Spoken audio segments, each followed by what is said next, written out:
Hello friends, welcome to my YouTube channel different physics by Varun sir. जैसा कि हम लोग अपनी वीडियो सीरीज में टारगेट एयरफोर्स 2020 के लिए बहुत अच्छे से प्रिपरेशन करने में लगे हुए हैं। बहुत अच्छे वीडियोस हम आपको प्रोवाइड कर रहे हैं। आपके बहुत अच्छे अच्छे कमेंट हमको मिल रहे हैं।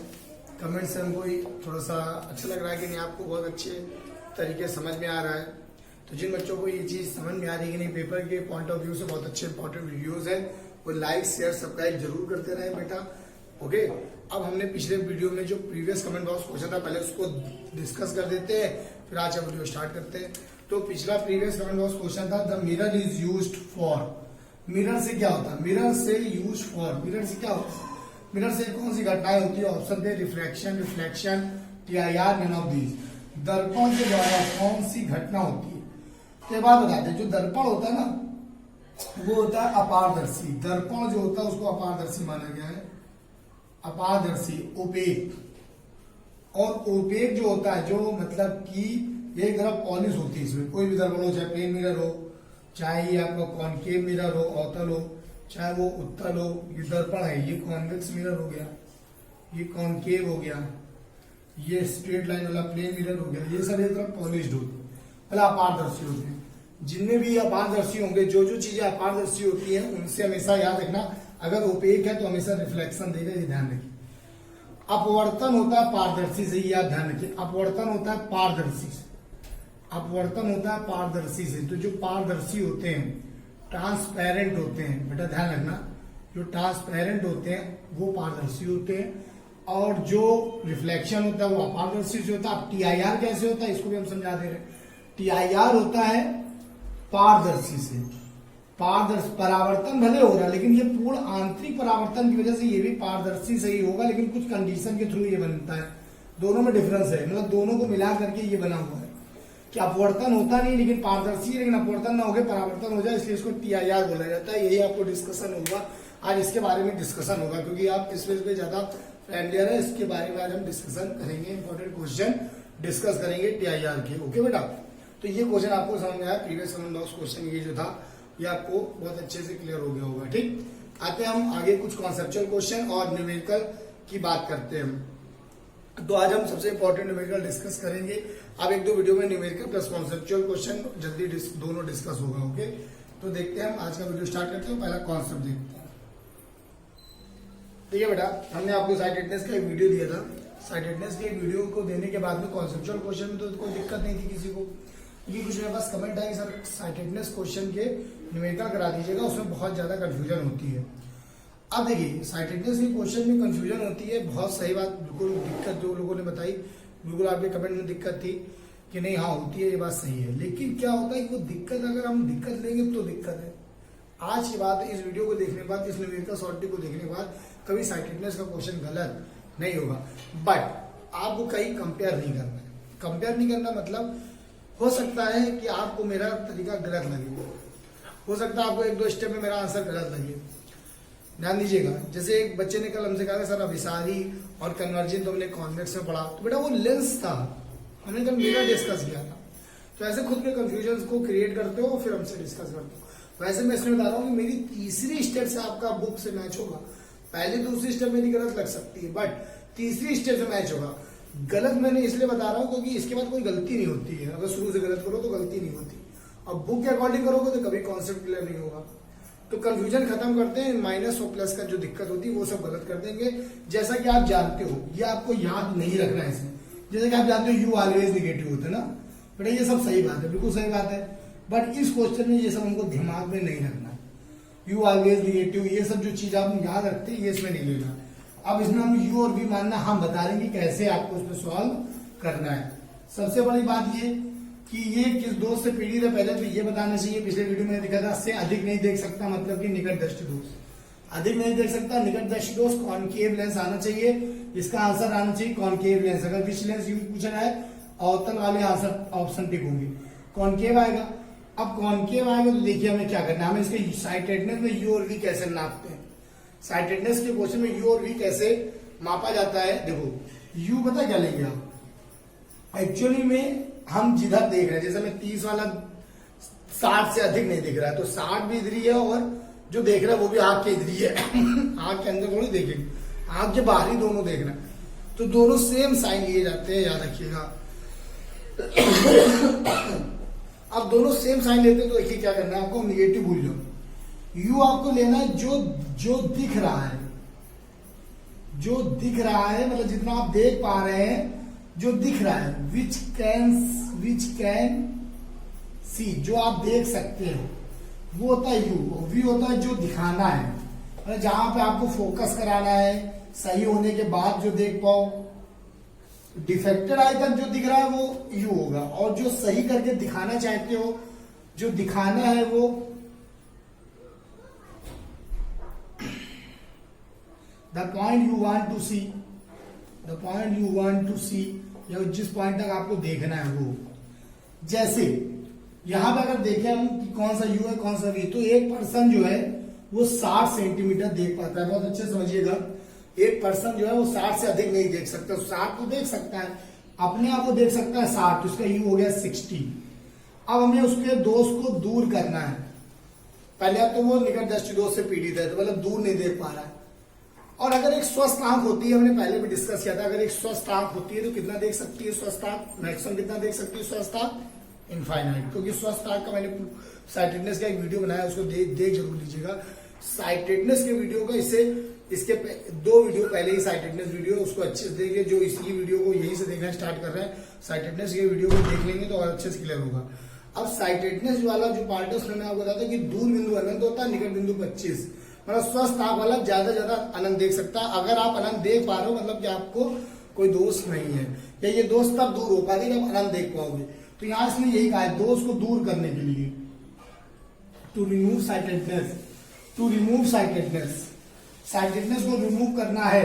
रिमूव तब होगा जब वो अनंत देख पाएगा, क्योंकि अनंत देखने लगे तो मतलब हमको दिखाना अनंत, ये हो गया।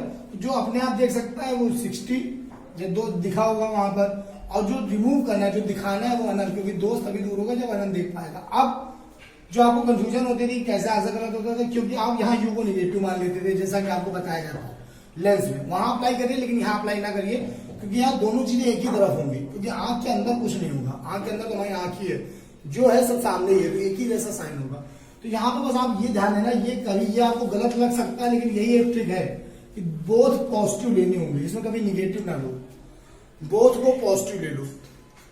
बस बोथ पॉजिटिव लेने के बाद इसको अप्लाई कर दो, आपका आंसर हमेशा सही आएगा। 1/v माइनस 1/u अप्लाई किया हमने 1/f, v की जगह अनंत रख लिया और u की जगह रख लिया 60, तो आपका f बराबर -60 सेंटीमीटर। माइनस आने से ये फिक्स हो रहा है कि आंसर जो है वो अवतल होगा, क्योंकि माइनस आने का मतलब ही है कि अवतल लेंस, माइनस आने का मतलब है अवतल लेंस प्रूफ हो गया। इस माइनस का मतलब हो गया अवतल लेंस, जो अभी हमने डिस्कस किया था कि अवतल लेंस इसका आंसर होगा, तो यहां से प्रूफ हो रहा है। अब अगर पावर पूछो तो पावर का फॉर्मूला आप जानते हो, अगर सेंटीमीटर में है तो 100/f कर लेते हैं, 100/60 माइनस का 1.66 डायोप्टर आंसर। तो बेटा ये कॉन्सेप्ट है, इस कॉन्सेप्ट से अगर आप करोगे साइटेडनेस का एक क्वेश्चन भी गलत कभी नहीं होगा। ये न्यूमेरिकल होता है, साइटेडनेस के क्वेश्चंस को सॉल्व करने का मेथड है बेटा। ओके, तो आई होप आपको समझ में आया होगा। एक बार मैं फिर से डिक्टेट कर दे रहा हूं कि जो दिख रहा है, जो दिख रहा है मतलब जो वो बिना दिक्कत के, या जो साइटेडनेस के थ्रू देख पा रहा है अभी कोई चीज हमको कि उसको डिफेक्ट है, उसके बाद जो देख पा रहा है कि वो अपने आप देख सकता है 60, बिना चश्मे के बोल सकते हो कि चश्मा लगा नहीं, आंख सही नहीं हुई, 60 सेंटीमीटर देख पा रहा है। अब उसको मैं सही करना है, मतलब सही तब होगा जब हमने चश्मा लगा लिया, अब हम सही देख पाएंगे। तो चश्मा लगाने के बाद स्वस्थ आंख बन जाए, या हमारा रिमूव हो जाए, मतलब हम अनंत देख पाए, क्योंकि अधिक नहीं देख सकता तो अधिक दिखाना है, अधिक से अधिक दिखा दो तो अनंत से ज्यादा नहीं दिखेगा, सही हो गई आंख, अनंत दिखने लगे। तो जो दिखाना है वो अनंत, जो दिख रहा है वो 60, जो दिखाना है वो अनंत हो गया। दोनों को प्लस ले लिया, ऑप्शन सॉल्व कर दिया, आंसर आ गया, कभी दिक्कत नहीं होगी। प्लस माइनस की दिक्कत खत्म, क्योंकि यहाँ प्लस माइनस की दिक्कत से ही दिक्कत बढ़ती है, तो हमने बोथ पॉजिटिव कर दिया। लेकिन इस तरीके से नोट करना, जो दिख रहा है वो, अब अगर किसी बुक से मैच करोगे हो सकता है कि उन्होंने अनंत की वस्तु की जगह अनंत रखा हो, वी की जगह 60 रखा हो, फिर चिन्ह का अपने अकॉर्डिंग लगाया होगा, वहां से मैच करोगे तो पहली दूसरी स्टेप मैच नहीं करेगी, लेकिन तीसरी स्टेप से मैच कर जाएगा, आंसर मैच कर जाएगा, ये गारंटी है। तो ऐसा ना करके हमारे तरीके करेंगे तो प्लस माइनस की गलती नहीं होगी, जो डाउट हो आपका होता वो डाउट खत्म हो जाएगा। तो ये न्यूमेरिकल था। अब हम आते हैं, आई होप आपको समझ में आया होगा, नेक्स्ट क्वेश्चन में और क्लियर हो जाएगा, इसको देखते हैं। ठीक है बेटा, इसी साइटेडनेस कॉन्सेप्ट जो हमने बताया, इसी का हम क्वेश्चन नंबर 2 देखते हैं। क्वेश्चन नंबर 2 में आपके सामने क्या लिखा हुआ है, एक कोई व्यक्ति 40 से कम की दूरी पर, 40 से कम लिखा हुआ है, कम दूरी पर रखी वस्तु को स्पष्ट नहीं देख सकता। इसके दोष को दूर करने के लिए, देखो दोष को दूर करने के लिए, दोष को दूर करने के लिए कितनी कौन सा लेंस प्रयोग किया जाएगा, कौन सा लेंस। अब person can not see object less than 40, important English में less than 40। Which lens is used, the lens कौन सा ये, सबसे पहले तो कम नहीं देख सकता, तो पहला पॉइंट तो देखो, अगर आंसर नंबर 1 का ये है कि अगर पहला पॉइंट दोष कौन सा है, अगर कम नहीं देख सकता, हमने बताया था इससे कम नहीं देख सकता मतलब दूरदृष्टि दोष होता है। ये मैंने आपको उस दिन बताया था, दूरदृष्टि दोष, फार साइटेडनेस। अब दूरदृष्टि दोष हमने आपको बताया था उस दिन, ठीक है। दूरदृष्टि दोष है तो लेंस को हमने उस दिन उसका निवारण भी आपको बताया था। दूरदृष्टि दोष का निवारण होता है उत्तल लेंस के थ्रू, उत्तल लेंस। और उत्तल लेंस की फोकल लेंथ पॉजिटिव आती है, ध्यान रखिएगा, ये सब आपको पहचान कर रखे, इसकी फोकल लेंथ पॉजिटिव आएगी, बस यही से आपको प्रूफ हो जाएगा। अब आते हैं सोल्यूशन। सोल्यूशन हमने आपको बताया था, सोल्यूशन देखो इसका, सोल्यूशन ये है कि हमको यू और वी मानना इंपॉर्टेंट है। यू होता है जो दिख रहा है, वो यू, जो दिख रहा है वो यू होता है। विच कैन सी, जो अपने आप देख सकता है, तो ये वो 40 देख सकता है, 40 सेकंड अपने आप देख सकता है। अब जो दिखाना है मतलब उसके दोष को दूर करना है, स्वस्थांक बनाना है। दोष को दूर करना है मतलब उसको हम कितना दिखा देंगे, हम मान लेंगे दोष दूर हो गया। अभी तो 40 से कम नहीं देख सकता, लेकिन हम कुछ ऐसा कर दें कि जो वो देखने लगे, तो कम से कम हमने कितना बताया था स्वस्थांक के लिए, 25। अगर वो 25 देख लेगा, अगर वो 25 देख लेगा तो उसकी आंख स्वस्थ हो गई, तो हमारा आंसर हुआ 25 सेंटीमीटर हो गया। अब हमने अभी आपको बताया कि बोथ पॉजिटिव, या हम कह सकते हैं जो दिखाना है, यहाँ पे हम लिखेंगे जो दिखाना है, तो जो दिखाना है उसको, तो हमें उसको दिखाना है 25, तब हम मानेंगे उसका दोष दूर। फिर हमने कहा था बोथ पॉजिटिव ले लो, दोनों को जब प्लस ले लोगे तो आंसर आपका क्लियर, बहुत दिक्कत नहीं। 1/f बराबर 1/v माइनस 1/u, ये फॉर्मूला होता है लेंस का। v का मान 40, सॉरी v का मान 25 है यहाँ, और u का मान है 40, बस माइनस ना लगाना, यही गलती करोगे, यहाँ माइनस लगा दोगे आंसर गलत हो जाएगा। अब सॉल्व करके देखते हैं, देखिए 25 × 200, 200 मान लो, 25 × 200 और 5 को ये 200, 3/200, ये 1/f आया। अब बराबर आ गया 200/3, लेकिन आंसर आपका प्लस आ रहा है, बस ये इंपॉर्टेंट है। बस ये आंसर, इसको आगे सॉल्व कर लेंगे, जो आंसर दिया होगा उसके अकॉर्डिंग कर लेंगे। अगर आपको पावर पूछा गया होगा तो 1/f या 100/f करके पावर आ जाएगा। तो इस तरीके का क्वेश्चन इस तरीके लगाया जाता है, ये बात ध्यान रखिएगा, कोई डाउट नहीं होगा आपको, बहुत अच्छे से क्लियर होंगे सारे आंसर।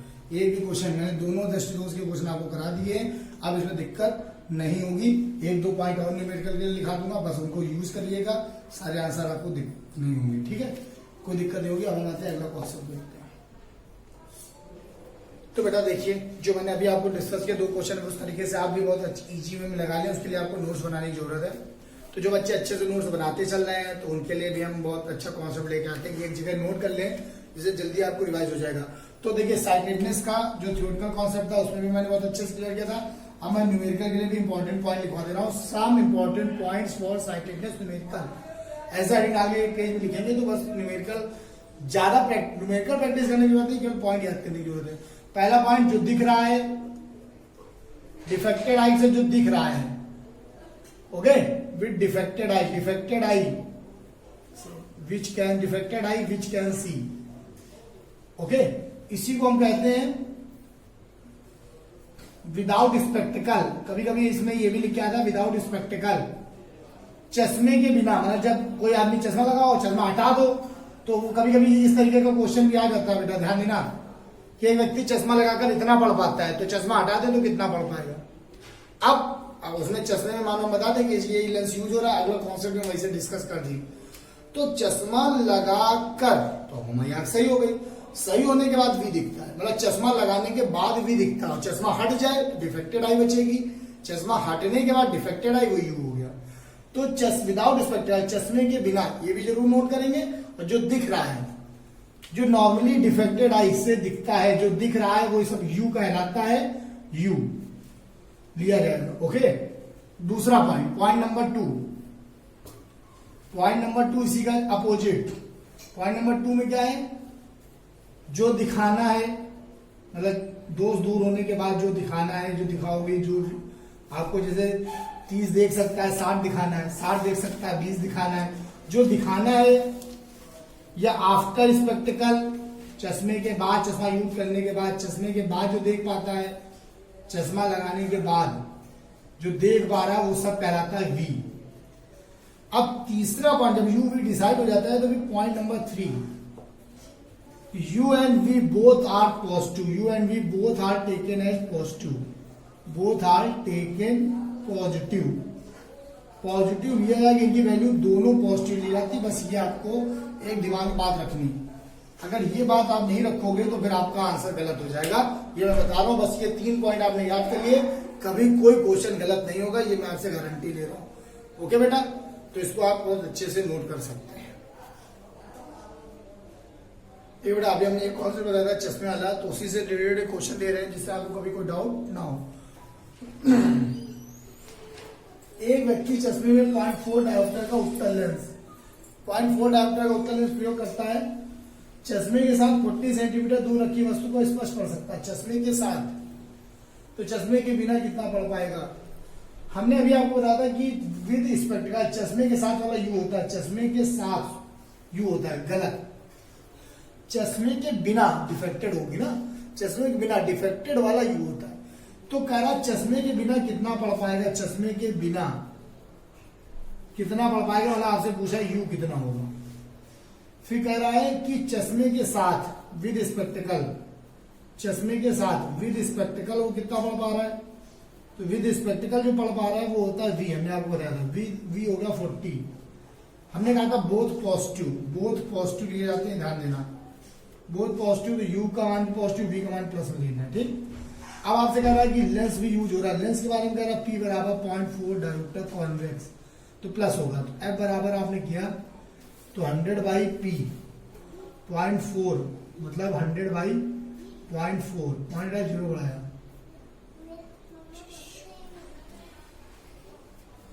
मतलब कि इसका आंसर हो गया 250 सेंटीमीटर। अब आप अप्लाई कर लेंगे, आपका आंसर आ जाएगा 1/f बराबर 1/v माइनस 1/u। अप्लाई करके इसका आंसर निकाल देंगे, बस ये आपको करना है। ओके, ये आपका कॉन्सेप्ट हो गया। बस आपको मेहनत ये ध्यान देना, इस तरीके से सॉल्व करोगे कोई दिक्कत कभी नहीं होगी। अब हम आते हैं अगला कॉन्सेप्ट देखते हैं, ठीक है। देखिए बेटा, अभी हमने आपको साइड का न्यूमेरिकल बताया, तो ये न्यूमेरिकल कॉन्सेप्ट क्लियर हुआ। इसके बाद हम आपको कुछ सैद्धांतिक प्रश्न और कराने जा रहे हैं ऑप्टिक्स के। मोस्ट इंपॉर्टेंट है बेटा, मोस्ट इंपॉर्टेंट सैद्धांतिक प्रश्न, कॉन्सेप्चुअल क्वेश्चन। इसमें ये क्वेश्चन बहुत बार रिपीट किया हुआ है, ये क्वेश्चन कभी आप ऐसा ना हो कि छोड़ दें। ये क्वेश्चन मोस्ट इंपॉर्टेंट है, बहुत ज्यादा इंपॉर्टेंट होने वाला है। सबसे बड़ी बात यहाँ पे हमने किसी बात की अपवर्तन की, अभी तक इसको डिस्कस नहीं किया है, तो आज डिस्कस भी कर देंगे। लेकिन क्वेश्चन का एग्जांपल यही से उठाते हैं, अपवर्तन की क्रिया में क्या नहीं बदलता है। Which of these not changes in refraction, which of these not changes in refraction, बदलता क्या नहीं है। अब velocity, frequency, wavelength, none of these. Okay बेटा, तो ये बात हम आपको बताने जा रहे हैं। अपवर्तन का मतलब होता है माध्यम बदलना, ये भी हम आपको डिस्कस भी करेंगे, माध्यम का बदलना। क्योंकि और याद रखना, परावर्तन में सेम मीडियम होता है, परावर्तन का कॉन्सेप्ट होता है परावर्तन सेम मीडियम, उसी में रिफ्लेक्ट करके लौट जाती, लौटना सेम मीडियम में, लौटना परावर्तन, और एक one medium to another medium जाना, ये one medium to another medium move करना, माध्यम का बदलना कहलाता है अपवर्तन। ये शॉर्ट में डिफिनीशन है कि जब मीडियम बदल जाए तो अपवर्तन है, और सेम मीडियम में वापस लौट आए तो परावर्तन होता है, ठीक। ये तो इसका एक तरीके से क्वेश्चन ये भी आ सकता है, इस वर्ड को रिप्लेस करते हैं, हम लिखते हैं माध्यम बदलने में क्या नहीं बदलता। एक क्वेश्चन और बन गया, क्वेश्चन नंबर 2। ऐसे भी बन सकता है कि माध्यम के बदलने पर क्या नहीं बदलता। When we move from one medium to another medium, this not changes। तो अपवर्तन को एक वर्ड में कन्वर्ट कर दिया जाए, तो ये क्वेश्चन यहाँ आ सकता है, क्वेश्चन 1 और 2।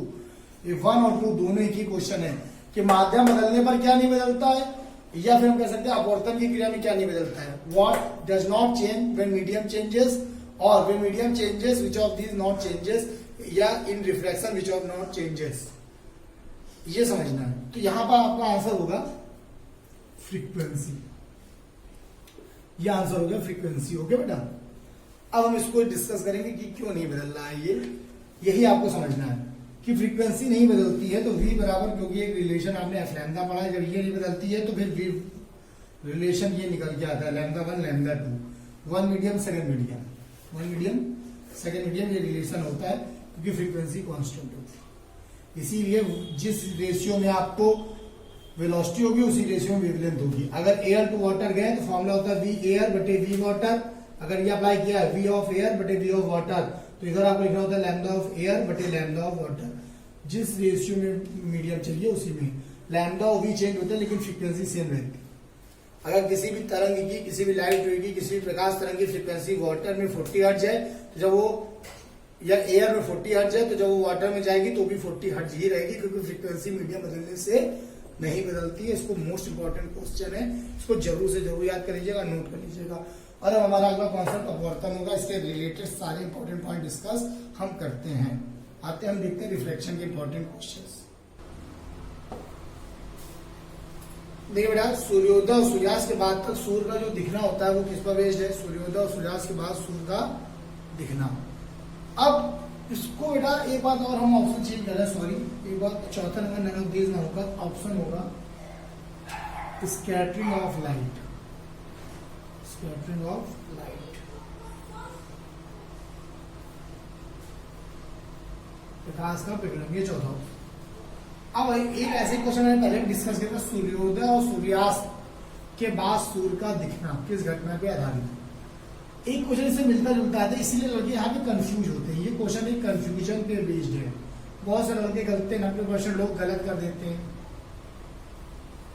क्यों? क्योंकि उनको यहां से आ गया सूर्योदय सूर्यास्त के बाद सूर्य का, अगर यहाँ पे एक वर्ड आ जाए लाल दिखना, सूर्योदय और सूर्यास्त के समय बाद वर्ड ना है, पहले तो ये बाद वर्ड ना है तो, लेकिन यहाँ पे बाद वर्ड आया है। अगर ये हो सूर्योदय और सूर्यास्त के समय सूर्य का लाल दिखना, तो आंसर होता है प्रकीर्णन। लाल वर्ड आने से कलर की जब बात करने लगता है तो प्रकीर्णन, लेकिन यहाँ पर ये लाल वर्ड भी नहीं है और बाद वर्ड आया, सूर्योदय सूर्यास्त के बाद तक सूर्य का दिखना, मतलब कि वो डूब चुका है लेकिन उसकी कुछ छटा हमको अभी तक दिख रही है, तो कहीं ना कहीं से वो चीज वापस आ रही। एक तरीके से ये आंसर हो जाएगा अपवर्तन का। इसका याद रखेंगे, सूर्योदय और सूर्यास्त के बाद तक सूर्य का जो दिखना होता है वो वायुमंडलीय अपवर्तन होता है। वायुमंडल से वो चीज रिफ्लेक्ट होके आती है, वायुमंडलीय अपवर्तन, इसको बोलते हैं वायुमंडलीय अपवर्तन, ड्यू टू एटमॉस्फेरिक रिफ्रैक्शन। तो फेनोमेनन होगा रिफ्रैक्शन का। ओके बेटा, ये ध्यान दीजिए, ये अपवर्तन से रिलेटेड है। ये मोस्ट इंपॉर्टेंट है, जिसको क्योंकि कंफ्यूज हो जाता है, क्योंकि जरा सा एक वर्ड चेंज होता है, सूर्योदय सूर्यास्त के बाद सूर्य का दिखना अपवर्तन, लेकिन सूर्योदय सूर्यास्त के समय सूर्य का लाल दिखना प्रकाश का प्रकीर्णन। ये मोस्ट इंपॉर्टेंट क्वेश्चन है दो। अगर कंफ्यूजन नहीं रखना चाहते तो इनको बहुत अच्छे से क्लियर करिएगा, अदरवाइज ये दोनों क्वेश्चन आपको गलत करा सकते हैं। तो हम आते हैं अगला क्वेश्चन देखते हैं। ठीक है बेटा, अभी हम आपको अपवर्तन का कॉन्सेप्ट डिस्कस कर दे रहे हैं। जितने अपवर्तन से मैक्सिमम क्वेश्चन बन सकते हैं, मैं उनकी बात कर रहा हूं। तो वो अगर आपने एक बार अच्छे से पढ़ लिया तो अपवर्तन का क्वेश्चन गलत नहीं होगा। सबसे बड़ी बात, जो अपवर्तन की घटना है वो माध्यम बदलने पे आधारित है। माध्यम बदलना, मीडियम चेंजेस, इसमें मीडियम चेंज होता है, मीडियम चेंज होता है। सेकेंड, माध्यम बदलता है, मतलब one medium to another medium जाती है, one medium to another medium move करेगी लाइट रे, माध्यम बदलता है। सेकेंड, इसका एक इसीलिए माध्यम बदलने में फ्रीक्वेंसी, अपवर्तन की क्रिया में फ्रीक्वेंसी कांस्टेंट रहती है। ये मोस्ट इंपॉर्टेंट क्वेश्चन है कि क्या नियत रहता है? फ्रीक्वेंसी कांस्टेंट, फ्रीक्वेंसी माने आवृत्ति, आवृत्ति नियत रहती है। तीसरा पॉइंट, अपवर्तन से रिलेटेड कोई नियम है? बिल्कुल है, स्नेल का नियम। स्नेल का नियम किससे संबंधित है? कभी आ जाए स्नेल्स लॉ, तो स्नेल्स लॉ बेटा किससे रिलेटेड है? अपवर्तन की क्रिया से रिलेटेड है। स्नेल्स लॉ होता है साइन आई बटे साइन आर बराबर 1n2। 1n2 मतलब है n2 बटे n1, मतलब सेकंड मीडियम का ऊपर लिया जाएगा और फर्स्ट मीडियम का नीचे लिया जाएगा। सपोज दैट अगर हम इसको यहां पे बना लें, one medium to another medium, अगर एयर टू वाटर जा रही है तो पता क्या होगा? साइन आई बटे साइन आर बराबर एन ऑफ वाटर बटे एन ऑफ एयर। ये अप्लाई होगा, इस तरीके से आपको अप्लाई करना होता है। तो स्नेल का नियम अपवर्तन से रिलेटेड है, ये नोट कर सकते हो। चौथा पॉइंट होता है अपवर्तन से रिलेटेड एग्जाम्पल, घटनाएं। घटना, घटना कितनी है? तो बस इनको नोट करेंगे। अपवर्तन से रिलेटेड है तारों का टिमटिमाना, टिमटिमाना, twinkling of star, twinkling of या sparkling of star, twinkling of star, sparking of star, कुछ भी कह सकते हो। और अभी हमने बताया सूर्योदय और सूर्यास्त के बाद तक सूर्य का दिखना, सूर्योदय और सूर्यास्त के बाद सूर्य का दिखना। Sun appears after the sunset and before dawn, तो इसको इंग्लिश में नोट करें, बोल रहे हैं sun appears after the sunset and before the dawn due to reflection. तीसरा पॉइंट आपका होगा अपवर्तन का, कि अपवर्तन का जो एक मोस्ट इंपॉर्टेंट पार्ट होता है वो जब गहराई में अंतर आता है, क्योंकि अपवर्तन के फॉर्मूला यहां हम दिखा रहे हैं। अपवर्तन में जैसे मीडियम चेंज होता है बेटा, तो एक फॉर्मूला है अपवर्तनांक का, वास्तविक गहराई बटे आभासी गहराई, वास्तविक गहराई बटे आभासी गहराई, रियल डेप्थ बटे अपेरेंट डेप्थ, रियल डेप्थ बटे अपेरेंट डेप्थ। तो हम आपको एक बात बताने जा रहे हैं, जब कभी गहराइयों का अंतर आ जाए तो समझो अपवर्तन है, बिना सोचे समझे टिक कर देना। कभी भी गहराई से रिलेटेड आ जाए, आपने बचपन में इस तरीके का कॉन्सेप्ट देखिए बेटा, कभी भी गहराई वाला पार्ट आ जाए, गहराई से रिलेटेड आ जाए, तो आपको कैसे टिक करना है। आपने कभी कभी देखा होगा बचपन में हम लोग चश्मा लगाते थे, तो क्या करते थे हम लोग, जो चश्मा से देखते थे तो जमीन थोड़ी ऊपर दिखती है, बिना चश्मा के थोड़ी नीचे दिखती है, तो हम लोग ऐसे पैर उठा के चेक करते हैं, पता करते हैं। तो चश्मे के साथ थोड़ी सी ऊपर और बिना चश्मे थोड़े नीचे।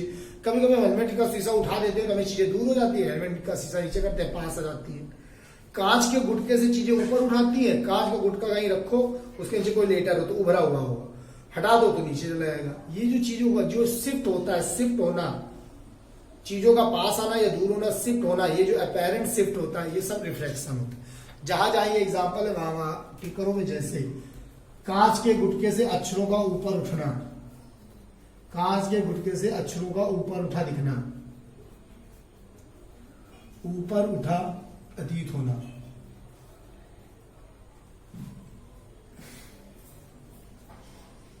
तालाब का कम गहरा प्रतीत होना, कम गहरा प्रतीत होना। The pond appears less depth, swimming pool appears less depth. The bucket of field bucket appears raised. ये सब एग्जाम्पल है। The bucket of field bucket appears raised, ये लिख देंगे। तालाब का कम गहरा प्रतीत होना। पानी से भरी बाल्टी का, पानी से भरी बाल्टी की तली का ऊपर उठा प्रतीत होना, ऊपर उठा प्रतीत होना।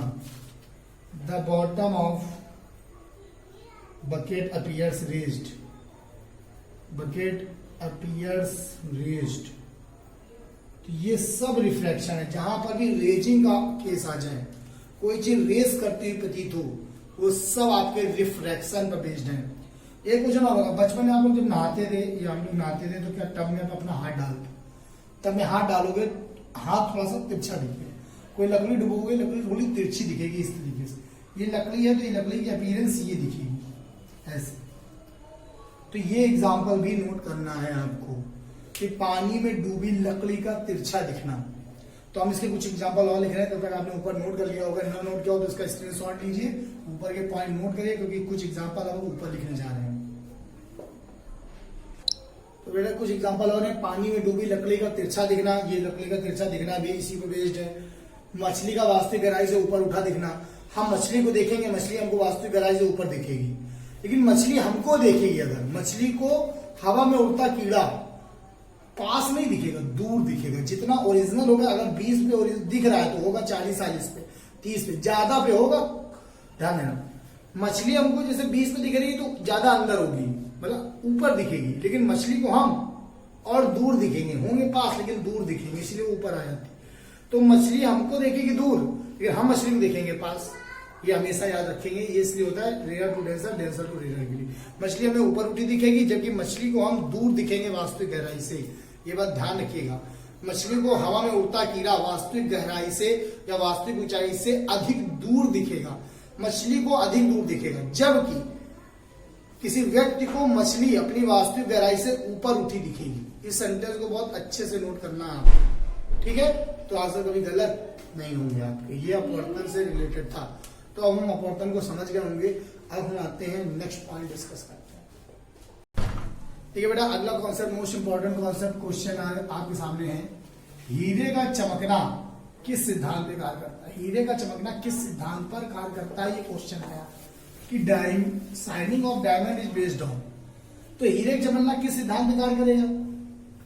तो इसका आंसर पता क्या होता है? TIR। बेटा बस इसको याद कर लेंगे। अब हम इसको समझाएंगे कि हम कैसे ये सब ट्रिक से पहचाने, ऐसे क्वेश्चनों को कैसे पहचाने कि TIR पर बेस्ड जितने एग्जाम्पल हैं हम उनको कैसे पहचाने, जैसे हमको याद ना करना पड़े और हमको एक ट्रिक से याद हो जाए, ज्यादा से ज्यादा एग्जाम्पल हमको एक ट्रिक पे याद हो जाए। तो मैं आपको वही डिस्कस करने जा रहा हूँ, TIR डिस्कस करने जा रहा हूँ। एक ट्रिक से आपको सारी चीजें याद हो जाएंगी। ठीक है, आपको हम एक बात बता दी, चमकना, कहीं ये वर्ड दिख जाए चमकना, शाइनिंग वर्ड आ जाए, शाइनिंग, जैसे अभी आपने बताया गहराई का कुछ अंतर आ रहा हो, गहराई से रिलेटेड आ जाए तो अपवर्तन होता है, बिना देखे टिक कर देना। डेप्थ में अंतर आ रहा हो तो रिफ्लेक्शन का एग्जांपल होगा। वैसे चमकने वाला एग्जांपल अगर आ जाए, चमकने का, शाइनिंग, चमकने का एग्जांपल आ जाए तो बिना देखे TIR टिक कर देना। ये हम आपसे गारंटी ले रहे हैं सही होगा।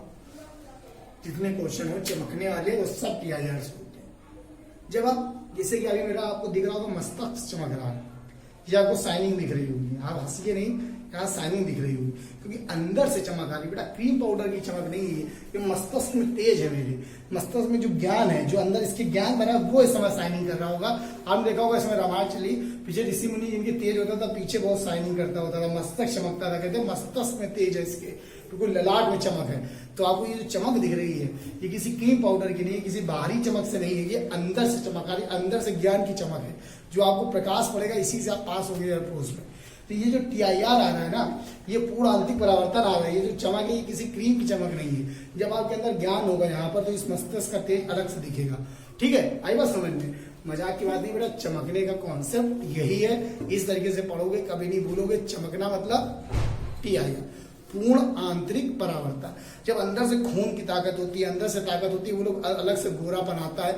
जब अलग से खाने पीने की गोरापन, बाहरी cream powder fair and lovely लगा के नहीं चमक पाओगे, चमकोगे बेकार हो जाओगे। लेकिन जिसके अंदर ताकत होती है, अंदर से खून में लालिमा होती है, उसका चेहरा अलग से शाइन करता है, होता है। तो अंदर से जो चमक आती है उसका मुकाबला कोई नहीं कर सकता। तो जब बहुत ज्यादा चमकता है, जैसे हीरे की शाइनिंग, हीरा अपनी गुण की वजह से चमक रहा है, कोई ऊपर से पॉलिश नहीं है, हीरा चमकेगा, चाहे इतना तोड़ते चले उसका छोटे से छोटा पार्टिकल भी बहुत चमकेगा। तो चमकना मतलब TIR, रट लो, कभी गलत नहीं होगा। होते हैं, अब हम आते हैं इसके कॉन्सेप्ट समझते हैं। देखिए बेटा, TIR के जितने मोस्ट इंपॉर्टेंट क्वेश्चन है वो अगर आपको एक शॉर्ट में समझना है, एक जगह नोट करना है, तो देखिए सबसे पहले TIR क्या होती है? TIR किससे होती है? तो पारदर्शी सतह से होती है। यहाँ पारदर्शी होगा, हीरा पारदर्शी जैसे होता है, ठीक है। दूसरी बात, इसकी एक कंडीशन होती है कि लाइट हमेशा सघन से विरल में जाएगी, समझ लो, सघन से विरल में जाएगी तभी होगा। डेंसर टू रेरर जाती है तभी TIR होता है। एग्जाम्पल कुछ हम डिस्कस कर रहे हैं, जैसे हमने कहा एयर टू वाटर जाएगी तो होगा कि नहीं होगा? तो नहीं होगा। लेकिन अगर वाटर टू एयर आ गई तो होगा। एयर टू ग्लास जाएगी तो TIR होगा कि नहीं होगा? नहीं होगा। लेकिन अगर ग्लास टू एयर आ रही है तो होगा। आएगा समझ? ऐसे क्वेश्चन आपको पहचानने होंगे। इस तरीके से आपको पता करना है कि कब होगा कब नहीं, ऐसे भी क्वेश्चन आ सकते हैं। वो नेक्स्ट पॉइंट है कंडीशन, इसको कंडीशन बोलते हैं। कंडीशन नंबर 1, कंडीशन नंबर 2, इसलिए रिलेशन होता है कि जो एंगल ऑफ इंसिडेंस होता है, ये मान लिया आपको रूल वगैरह है लेकिन हम लिख दे रहे हैं कि जिससे एंगल ऑफ इंसिडेंस, आपतन कोण जो होता है, कुछ कंडीशन आपतन कोण क्रांति कोण से ज्यादा हो जाता है, क्रांति कोण से ज्यादा हो, क्रिटिकल एंगल से ज्यादा होना चाहिए, क्रिटिकल एंगल का। और एक बात, TIR वही हो सकता है, TIR होने के किसी भी चीज का क्रांति कोण कम हो और अपवर्तनांक ज्यादा हो। ये दो चीजें अगर आप ध्यान दो, अपवर्तनांक जो हो वो ज्यादा हो, क्रिटिकल एंगल कम हो, क्रिटिकल एंगल जितना कम होगा उतना TIR देने की इसकी पॉसिबिलिटी है, और रिफ्रैक्टिव इंडेक्स हाई हो, रिफ्रैक्टिव इंडेक्स हाई हो। इसका एग्जांपल है हीरा, एग्जांपल हीरा, डायमंड। डायमंड इसीलिए देता है क्योंकि डायमंड का क्रिटिकल एंगल बहुत कम होता है, रिफ्रैक्टिव इंडेक्स बहुत हाई होता है। ये TIR की कुछ कॉन्सेप्ट है, इसको नोट करेंगे। फिर हम आते हैं इसके फिनोमिनन, क्योंकि फिनोमिनन में ही सबसे इंपॉर्टेंट, फिनोमिनन की तो ट्रिक हमने लिखा दी, चमकना। देखिएगा अभी सारे एग्जांपल में हम चमकना ही डिस्कस करेंगे, लेकिन उससे रिलेटेड कुछ इस पॉइंट को अगर आपने नोट कर रखा है तो आंसर कभी गलत नहीं होंगे। थोड़ा अगर रिलेट भी कर जाएगा, थोड़ा सा ज्यादा अगर डीप में आ गया तो भी आंसर नहीं गलत होंगे। वैसे ज्यादातर तो इसकी केवल फिनोमेना घटना आती है। तो हम आते हैं अगला घटना वाले क्वेश्चंस देखते हैं। देखिए जब हम आते हैं हीरे का अत्यधिक चमकना, हीरे का अत्यधिक चमकना, शाइनिंग ऑफ डायमंड भी इसी पर, इसी कॉन्सेप्ट पे बेस्ड है, टीआईआर पे बेस्ड है। एग्जांपल हम बता रहे हैं, चमकना यहां भी आया। फिर पानी के अंदर बुलबुले का चमकना, पानी के अंदर वायु के बुलबुले का चमकना। तो यहां भी देखो चमकना वर्ड आया ना, बुलबुले का चमकना, चमकना यहां भी है। शाइनिंग ऑफ बबल, बबल यहां दो तीन देखो, यहां shining of bubble, test tube, परख नली का चमकना, देखो बुलबुले का, परख नली का। यहां दो तीन चीज और डिस्कस करते हैं। परख नली, वायु बुलबुले की जगह परख नली आ जाए। Bubble, test tube, inside water जो साइन करती है ड्यू टू टीआईआर। अब आता तीसरा इसमें मृग मरीचिका का कॉन्सेप्ट। मृग मरीचिका भी चमकना, आपको चमकना इसमें कैसे पहचानेंगे? अभी आपने रामायण देखी, अभी ये चीज रामायण से ही लिया गया है वर्ड। मृग माने हिरण, मरीच माने मरीच जो राक्षस था वो हिरण का रूप लेके आ गया था, और बना किसके पास? सोने का, बहुत चमक रहा था। उसी से तो मोहित हो गई थी सीता जी, उसी से उन्होंने कहा नहीं हमको यही चाहिए, यही चाहिए, ये हिरण चाहिए, क्योंकि वो चमक बहुत रहा था, उसकी शाइनिंग बहुत थी, दूर से बहुत अट्रैक्टिव लग रहा था। तो मृग मरीचिका ऐसे ही जैसे रोड में पानी दिखता है लेकिन होता नहीं, यहाँ ये चीज है कि ये चीज होती नहीं है, दिखती बहुत है। चमक एक्चुअली में चकाचौंध होती है लेकिन दिखती नहीं है। ओके, वही कॉन्सेप्ट है कि जो मिराज होता है, मिराज मृग मरीचिका। ओके, जो मृग मरीचिका मिराज होता है, देखिए जो मृग मरीचिका होती है, मिराज होती है, वो इसी पे बेस्ड होता है। मिराज माने पानी, रोड में पानी का दिखना लेकिन होता नहीं है, वो चीज हो गई, मृग मरीचिका हो गई। इसी तरीके का आता प्रकाशिक तंतु किस पर आधारित है? मोस्ट इंपॉर्टेंट क्वेश्चन है, इसको याद करना है। प्रकाशिक तंतु किस पर? Optical fibre. ऑप्टिकल फाइबर किस पर बेस्ड है? वो भी टीआईआर पर बेस्ड होता है। एक और मोस्ट इंपॉर्टेंट क्वेश्चन है कि इंडोस्कोपी एक जांच होती है। इंडोस्कोपी जो जांच होती है वो किस पर बेस्ड है? वो पूछा जाता है इंडोस्कोपी जांच किस पर बेस्ड है? वो भी आपका आंसर होता है टीआईआर, पूर्णांतिक परावर्तन। तो इतने एग्जाम्पल आपने याद कर लोगे, इससे बाहर क्वेश्चन नहीं होगा। टीआईआर इतना कॉन्सेप्ट पढ़ने के बाद इससे बाहर नहीं हो सकता क्वेश्चन। ओके, आई होप आपको सारे फिनोमेनन हमने क्लियर किए मोस्टली। अगर इतने एग्जाम्पल एक जगह याद होंगे तो कभी कंफ्यूज नहीं होगे आप, ये मैं बता दे रहा हूँ।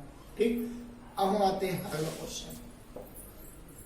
देखिए बेटा, हमने बहुत अच्छे इंपॉर्टेंट क्वेश्चन डिस्कस किए आपको इस वीडियो में। अगर इस तरीके के वीडियो आप क्वेश्चन तैयार कर लेंगे तो सब कुछ तैयार हो जाएगा। ठीक है, तो it's time to comment box question कि आज की वीडियो से हमने क्या सीखा। इस तरीके के कॉन्सेप्चुअल क्वेश्चन और आ सकते हैं। एक मोस्ट इंपॉर्टेंट कॉन्सेप्चुअल क्वेश्चन आपके सामने कमेंट बॉक्स में, इसका आंसर सबको देना है कि ये कॉन्सेप्ट का हम आंसर देते हैं। इन धनुष का बनना किस सिद्धांत पे कार्य करता है? Formation of rainbow is based on. Formation of rainbow किस पे आधारित है? इन धनुष का बनना किस पे आधारित है? अपवर्तन, परावर्तन, प्रकीर्णन, वर्णविक्षेपण, रिफ्रैक्शन, रिफ्लेक्शन, स्कैटरिंग, डिस्पर्जन, किस कॉन्सेप्ट पे बेस्ड है? तो इसका आंसर मुझे आपसे चाहिए कमेंट बॉक्स में। और कमेंट बॉक्स में आप मुझे ये भी बताइए कि वीडियो कितने हेल्पफुल हो रहे हैं, आपको कितना अच्छा लग रहा है, कॉन्सेप्ट समझ में आ रहे हैं कि नहीं आ रहे हैं। ओके बेटा, ये सब चीजें अगर क्लियर कर लेंगे ना, ये आप बताते चलेंगे, कोई डाउट होगा वो बताते चलेंगे, तो उसको मैं रिजॉल्व करने का प्रयास करूंगा। और साथ साथ आपको ये बात ध्यान रखनी है कि आपको अगर सपोर्ट हमको करेंगे तो आपको और बेनिफिट होगा। अगर सपोर्ट कर रहे हैं तो एक बच्चा कम से कम 10 शेयर अगर कर दे, ये आप समझ लीजिए कि हम लोग का वीडियो जो है बहुत ज्यादा तो पहुंचेगा। जितना ज्यादा से ज्यादा ये ग्रो करेगा चैनल, उतने ही अच्छे तरीके से हम आपको कॉन्सेप्ट, पीडीएफ और बहुत अच्छी अच्छी चीजें लेके आ पाएंगे, लाइव क्लासेस करा पाएंगे। तो ये आपका बन रहा है कि आप इसको कितना जल्दी ग्रो करा पाते हैं, क्योंकि एक बार बताएं, सब कुछ आपके हाथ में है। लेक्चर प्रोवाइड करना मेरे हाथ में, बट ये चैनल को बिग करना, बिगर बनाना आपके हाथ में है बेटा। तो अगर आपको अच्छा लग रहा है, लाइक ना अच्छा लगे मत शेयर करिए, अच्छा लगे तो 10 शेयर जरूर करिएगा।